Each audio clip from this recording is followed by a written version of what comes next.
Cagayan de Oro Central Church Choir. Wow. I should say you look so good in your uniform. And of course, you are very delightful to listen to sa inyong mga patingog karon ng adlaw. Ay, naula ko ganina, mga ito apology kay sayo kay mo niabot, mo pa akong pagmata, nagprepara, sorry kaya, and we appreciate you guys coming so early and waking up so early. This time, I'm going to interview. I'm going to have Mrs. Aguilar.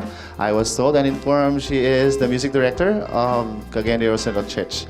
Ma'am, ang inyong choir, dugay naman na siya established sa Cagayan de Oro?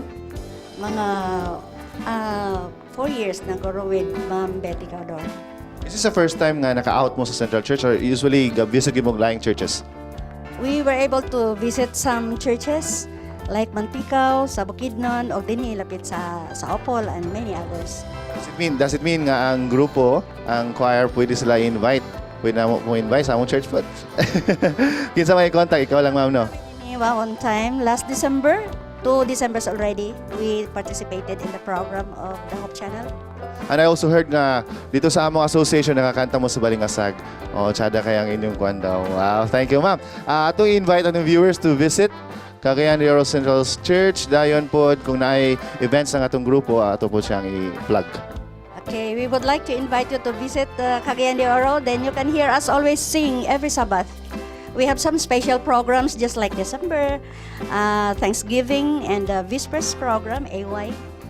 So these dedicated choir members are committed to sing every Sabbath in our church. And of course, we will be hearing 2 more songs from you. But before we end, i-greet sa nato ang imong mga kagalaan.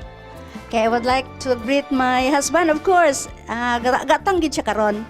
Then our church pastor also, Pastor Rodi Jimenez, and all the church and the church members who are here, and our elders who are here.